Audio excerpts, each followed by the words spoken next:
Hello, and welcome to The Well-Dressed Mind, where we explore the intersection of personal style and professional success. I'm your host, Lindsay Nicholas. In this series, we'll have honest conversations with accomplished individuals, leaders, creatives, entrepreneurs, about how they've built their lives, their careers, and their identities. Because style isn't just what you wear, it's how you show up to the world. It's a signal of self-worth, a reflection of values, and sometimes a quiet source of power. Here, fashion isn't frivolous, it's foundational, and I can't wait to share these stories with you. Welcome to today's podcast. Today, our guest is Allie Beans. Allie is the Chief Operating Officer of Lindsay Nicholas New York. Funny that. Funny that. And she's also a multi-hyphenate. So welcome to the podcast, Allie. Well, thank you. I'm honored. So Allie is actually our first guest on the podcast, so we're very excited to be with you here today. So first podcast, I have been a guest on many podcasts, as have you, but this is actually the first podcast I have ever hosted, so I'm very excited. I'm excited. It's the first podcast I've ever, I guess, are we going to call me a producer on this ultimately? Yes. It's the first I've produced. I have cast many, but I am excited. Yeah, wonderful. I'm very energized. So Allie has a really, really interesting story. So aside from being the Chief Operating Officer for Lindsay Nicholas New York, you are absolutely a multi-hyphenate. So I think we'll get into some of those stories and really talk about your journey through casting, through so many other things that you've done. So really want to explore your professional side as well as your fashion side. So let's just go right from the beginning. Now talk to me about what was the first piece of clothing that you actually remember wearing?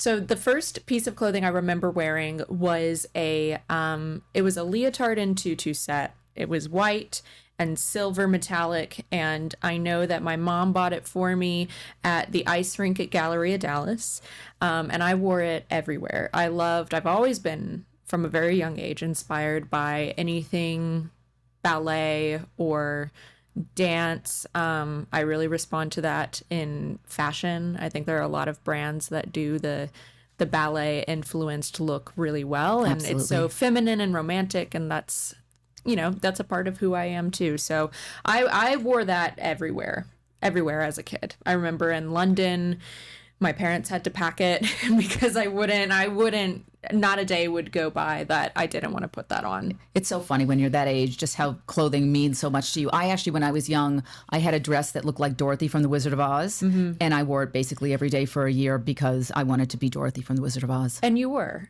I have, my mother also had, my mom also has pictures of one Christmas, probably a few years after that, where again I got a million dress-up dresses from various family members, and I put them all on At the same all time? at once. Yes. Okay. Like every time I would open a new one, it would go on over the other. Like, this is all mine.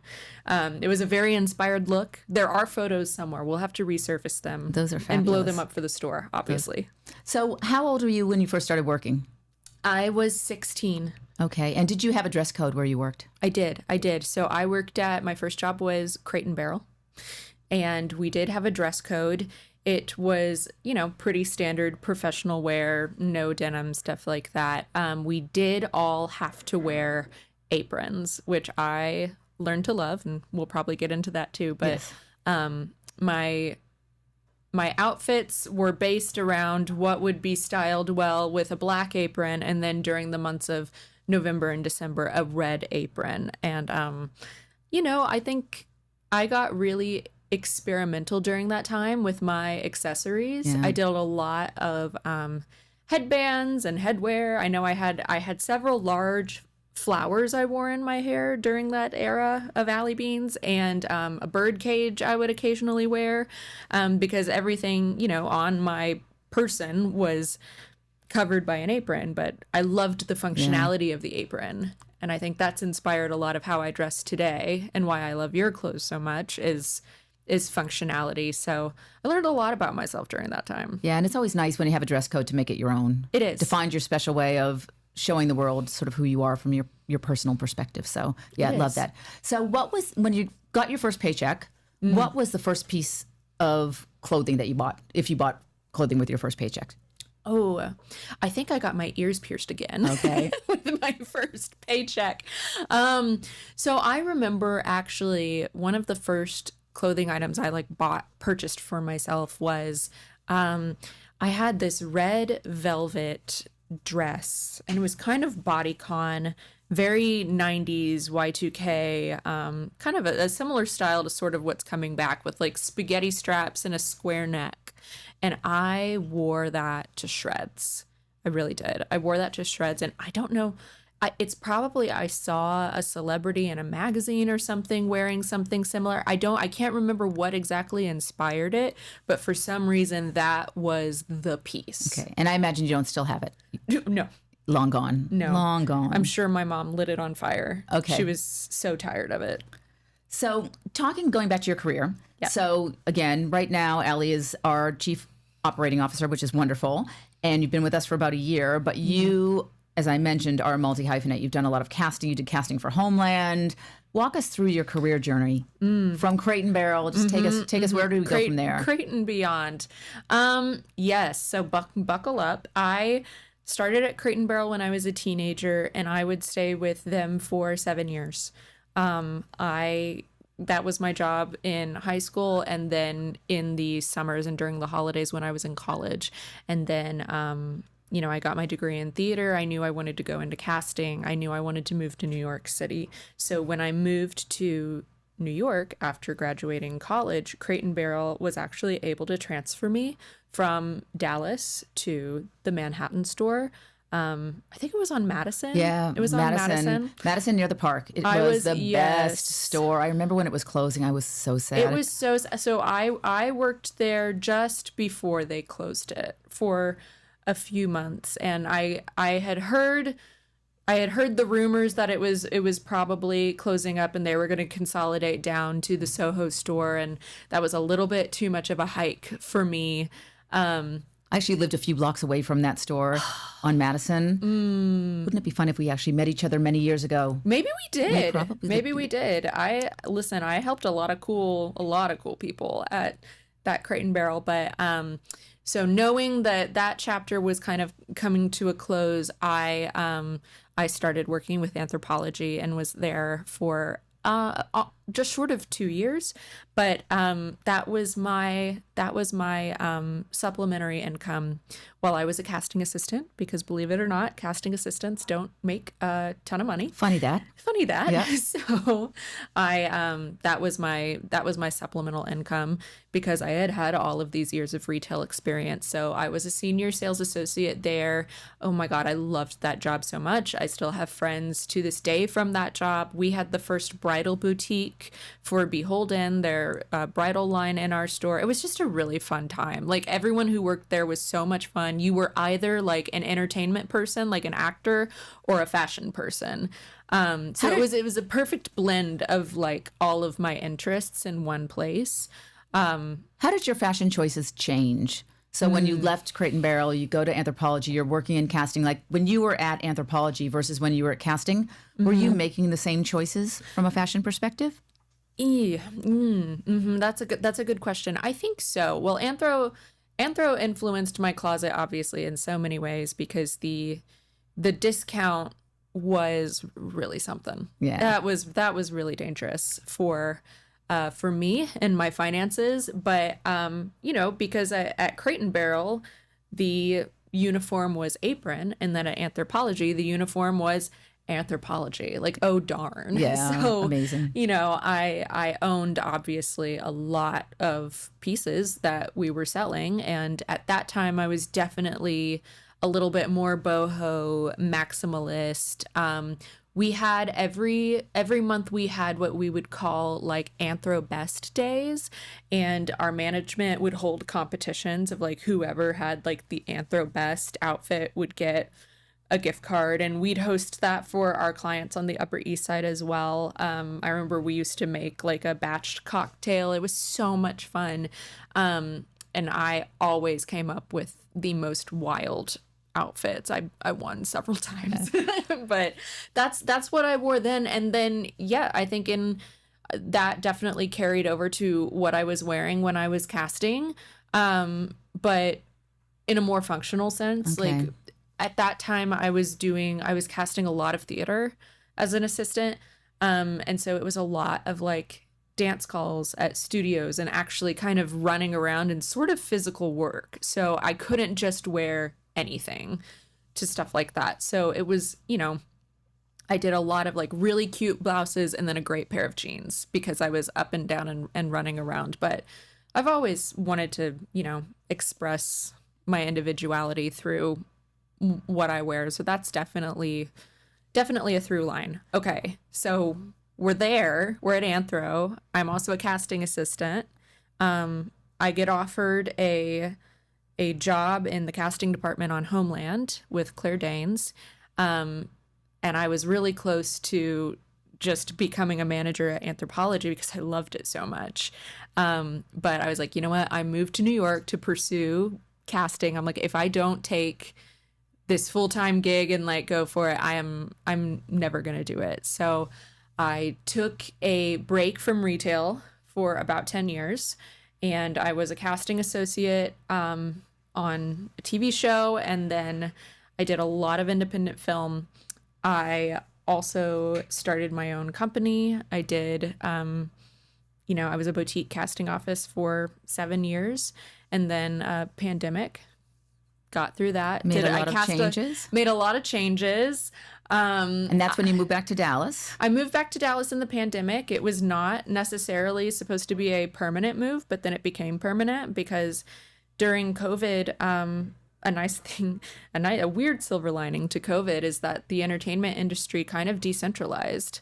And that's when I started casting a lot of podcasts, was because producers were hungry to do something that they didn't need a bunch of people to necessarily be breathing in the same room for. And you can do that with podcasting. So that's what paid the bills during the pandemic. And then all of a sudden, a lot of jobs became virtual and remote. And so I liked the cost of living back in Dallas. I liked being close to family. And so we were like, we'll leave when it doesn't make sense anymore. And that day hasn't come. And there's so much film coming here now, TV shows. The Dallas-Fort Worth area is really just booming, booming, booming. It was never like this growing up, which is why I never assumed I could live here and do what I wanted to do. And it's really cool to see that, oh no, now I can. Now I can live at home and do all of the things I wanted to. There's actually industry here now, Absolutely. Which is exciting. So I still do some casting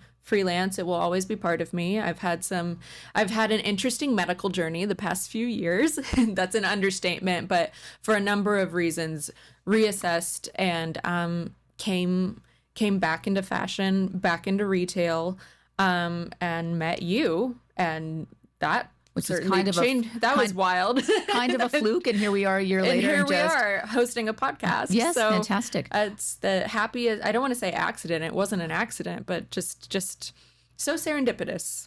So going back to talking about TV shows. So you and I had this conversation a couple of days ago, and I asked you if you were on a TV show. You get cast for a TV show, and I always feel bad for the people that this happens to. You get on the show, but all 13 episodes, you have to wear the same outfit. So it's something that, like 24. It's something that happens within a 24-hour period, and you have one outfit, and you have to wear it the whole entire episode, the whole entire series. What's your go-to? What's your one outfit? Oh, certainly a crisp poplin button-up. I don't know where you could find a good one of those. Perhaps at Lindsay Nicholas New York, because I think you own all of them. This episode's sponsored by the Marcia top. Yeah. My emotional support blouse. Yes. I love a good crisp button-up. You can do anything with it. And a wonderful pair of wide-leg trousers. And a mule. I think a mule. Mules are definitely coming back. I actually saw a gentleman wearing mules today that I actually loved. Wait, when we were walking to the car. Did they have a little heel, or they did have a little heel? They were sort of like a clog mule combination. I love that for him. They were fabulous, Wow. and I'm very glad that he was wearing them. So what would you never wear? Oh, the Maison Margiela, the tabby shoes. What's it with the toe indentation between the Yes. big toe and the rest? You know what? I've seen people pull it off, and I'm like, that is so chic. I could not take myself seriously. Yeah, they're not my favorite. I actually had years ago Nike made runners.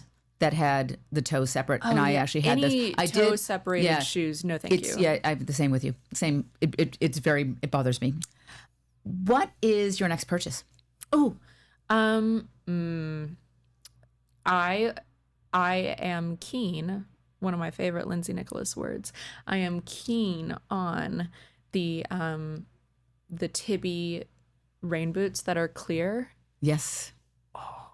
I dig them. And I like how then all of a sudden your sock choice becomes really important. Absolutely. And how I can wear that same pair of boots. Or your pedicure choice becomes very, very important. Absolutely. Sure. Those have been on my wish list for a second. Okay. So that will be soon. Has anyone influenced your style in a big way? So is it like either personally or professionally? Like who has really been, like you talked about the red dress when you were growing up. You don't remember who it was, but who do you look at and just say they've got amazing style? Will you, for instance? Well, thank you. Yeah, not to continue plugging, Thank but you. Lindsay Nicholas has excellent style. I love Phoebe Philo. Yeah, me too. So glad she's back. As is everyone. I do love Phoebe Philo. I remember watching on, not watching, but reading Teen Vogue when I was younger. I loved Misha Barton's style. Oh, yep. Love this. That's a throwback. I've always loved Victoria Beckham and Nicole Richie, and again, all those street style women from Hollywood. And they're so different, like Nicole Richie and Victoria Beckham, so different, but I'm the same. I love both of the way both of them dress. Like I love Victoria for her just really clean lines, color blocking, just not a lot of print. I think she's amazing. And then, Nicole Richie, just heavenly. Adorable. Yep. Yeah. Heavenly. In a movie about your life, what would you wear on the red carpet? Oh. And who would play you? Oh. Let's start with who would play you so we can picture them. Oh my goodness. Who would I cast as myself? I've been asked this question before, and I think I come up with a new answer every single time. But I would love for Jennifer Lawrence to play me. Okay, lovely. I see a little bit of myself in her. I love her. I love her. Now she has amazing style. She has amazing Jennifer style. Lawrence is all over my Pinterest boards. Jennifer Lawrence and Dakota Johnson and Zoe Kravitz. Just amazing style. She would definitely play. She would play me. And what are you wearing to the red carpet? Don't make me pick, Lindsay. Something classic and timeless. Okay. Classic and timeless. I can definitely go maximalist in my style, but for kind of like cornerstone moments in my life and career, I tend to pick something that I know I'll look back on 20 years later and be like, that was great. I still like that. This is still a good look. I would hate to like make a bold choice that just goes wrong. Yeah. Sort of like your wedding. Yes. Like I know for my wedding, I did red nail polish. I'm talking about my first marriage, by the way. I'm married to the right one now. I've got a lovely husband. First one, maybe not so much. But I just always remember like it was the red nail polish, like keep the choices really classic. So you're not doing robin's egg blue nail polish because you don't know what's going to happen, years down the road. So exactly. Yeah, I hear you on that one. So yeah, probably something black and sleek and stylish, but not crazy. Yeah. I even love tuxedos. So I actually, to my prom, I actually wore a tuxedo. That's right. But it's not, the tuxedo was a good look and I got it. It was vintage. Tuxedo was a great look.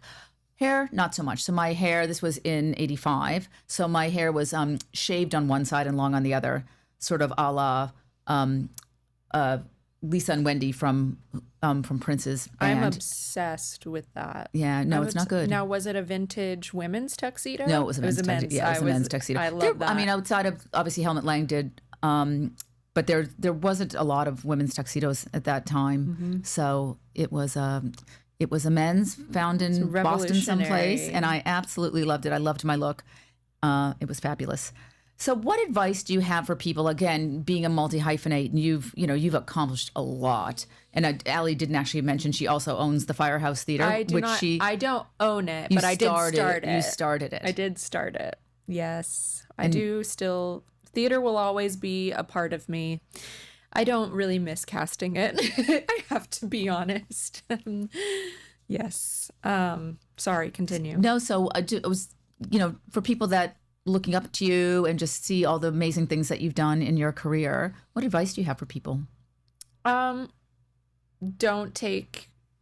Never take yourself too seriously, and don't be afraid of lateral moves. I think this was something we were talking wonderful. about. Something we were talking about yesterday is like, even if your next job, maybe it doesn't come with a pay increase, but for instance, when I went from Crate and Barrel to Anthropology, I probably could have found a sales associate job somewhere that was a little bit better paying, maybe with some commission on top or something that was better than what I was getting, just because I had so much experience. But I hadn't done fashion. I hadn't done retail fashion. I had only done interiors and home and stuff like that. And I really wanted that experience because I love fashion and wanted to be getting into it. So I think that's so important. It's not always about growing. Sometimes it's about expanding your experience. Exactly.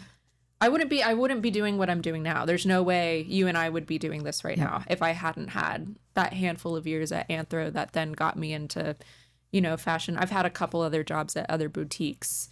But yeah, that was really the one where I learned so much in New York in that time. And you've just had such a fascinating career.